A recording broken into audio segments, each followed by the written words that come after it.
All right, thank you so much, Tony, and thank you, Ines, Daphne, and everyone working behind the scenes. Sharon as well. Thank you to everybody for being here. So, all right, the time is ticking, right?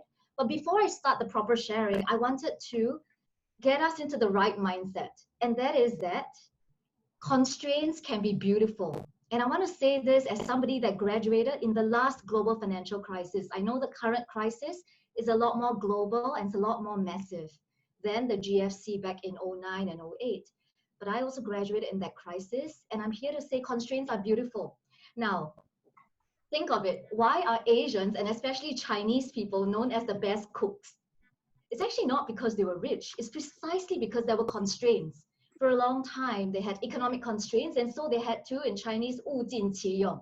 We had to do everything we could, right, to be very creative with the limited resources we have. So today, since Tony and team has only given us 10 minutes each, I thought, okay, and my topic has got to do with how do you creatively turn the COVID crisis into your career secret sauce? So I'm going to I came up with this COVID recipe just for today's session, and it's born out of a 10-minute constraint. So let's jump right in, shall we? And so it follows COVID. Now, the first C is create creatively.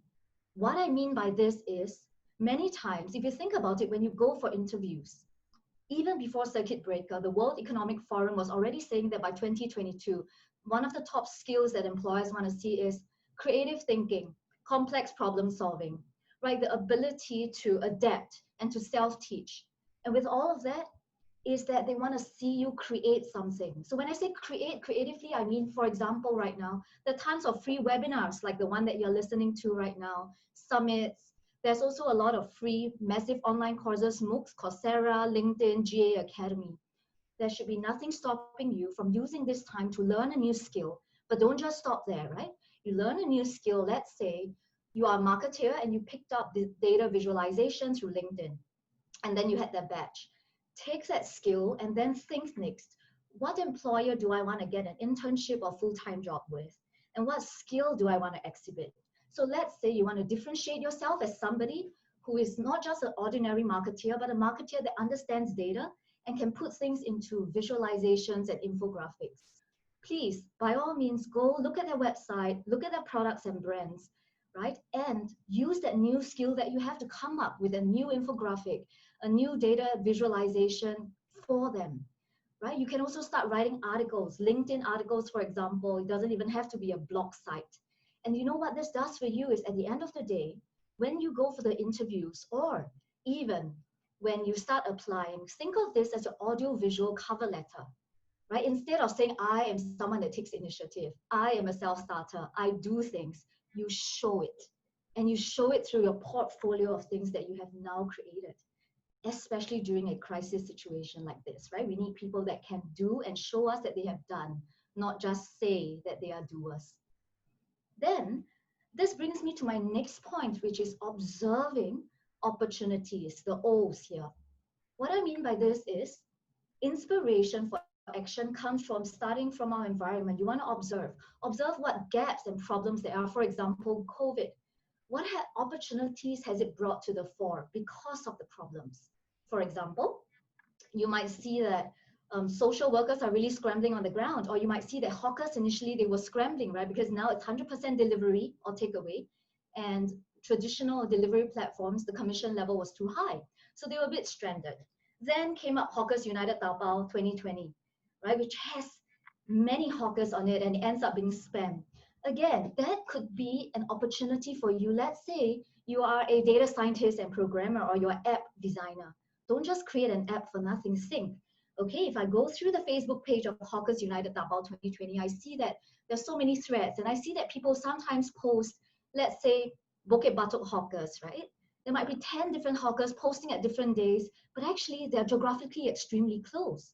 All it takes maybe is someone like you to create an algorithm to make everything rest on a single platform. And then maybe you could even suggest bundles, suggest bundling people and hawkers by geography so that you maximize the value proposition that they offer to their customers, right? But it starts from you being very, very observant of your opportunities. In fact, I wanted to share a quote here.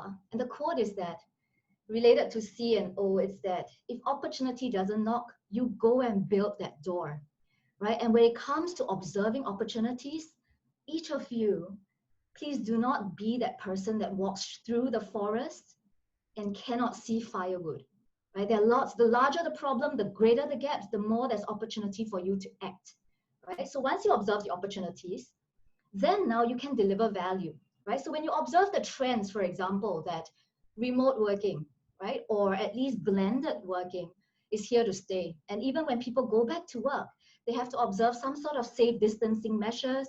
So how can we create spaces that are safe in terms of a health and infectious disease perspective, but yet natural, so that it doesn't hinder the natural social, emotional interactions, the spontaneity that we want with our colleagues in a physical workplace. So for example, if today you are a designer or you are even an engineer, there's again nothing to stop you from observing that trend, right? And then creating, adding value and creating, for example, transparent dividers that we've already started seeing, or something that's even portable. Or for example, you want to be a consultant, right? Is there something that you could do with, say, the webinars that you have been listening to? Can you maybe improve upon the matrices and frameworks, maybe come up with your own to help guide companies through this crisis? Again, right, demonstrating the skills that you need as a consultant already on the job, adding value before you even join a company.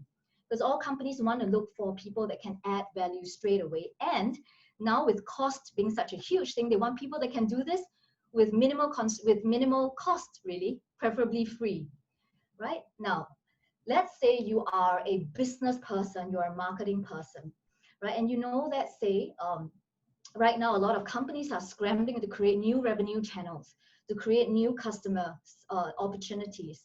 Again, you could pitch them, you could create a deck, you could create a video, you could say, hey, company X, I'm applying for a BD role, right? But I noticed that your company has been very badly hit in this crisis, but I thought that with this new trend emerging, there seems to be an opportunity that your company can play very well in. And this would be my pitch on your behalf if I were already a consultant in your company, for example, or a marketer or a business development person in your company. A very classic example here is the very famous Airbnb job application. If you don't know about it, go Google. I think it's called Nina for Airbnb, for being a letter. So Nina was a classic girl. She applied a lot of times. She couldn't get to a dream job of being a BD or marketeer at Airbnb. So she thought, okay, she put together actually a pitch deck, almost a deck, to pitch Airbnb according to the style of their own website, to say that this is what Airbnb is great in, but these are the gaps. For example, you haven't targeted the Middle Eastern market, right? And this is why you should target them. And these are all the events and exhibitions that might go along with it. And this is why I can help you.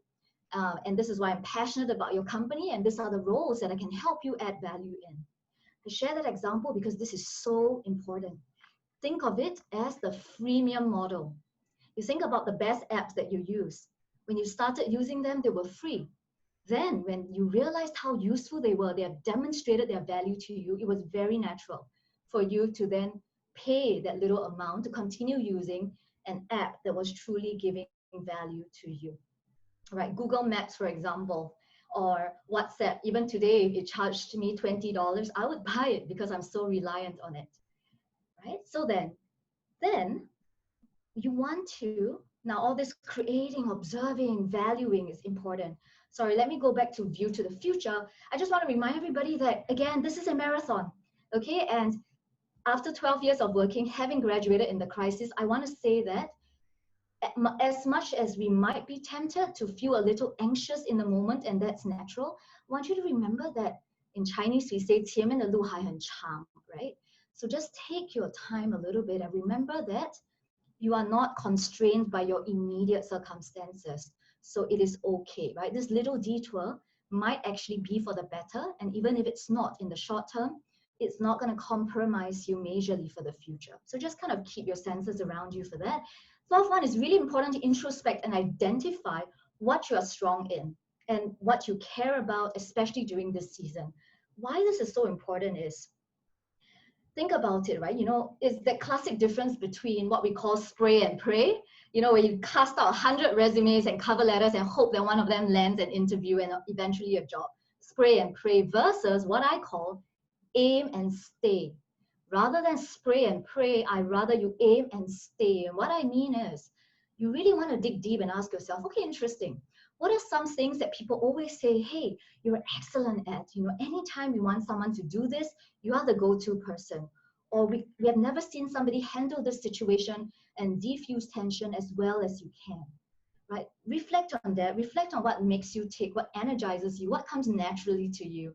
Where do you seem to have a competitive edge over others and where it aligns with your values? What industry topics, what kinds of work are you very passionate about? And then match it with what I said earlier, the opportunities and trends out there and the jobs, of course, and the companies that align with you. And when that happens, naturally, you are going to be that aim and stay person where when you do apply with that portfolio of creations, right, with a natural fit, you will absolutely be a good fit for that role. All right. And then finally, to tie it all up, please just do it. Much as a very good cook, right? So I'm playing on this cooking analogy since I talked about secret sauce.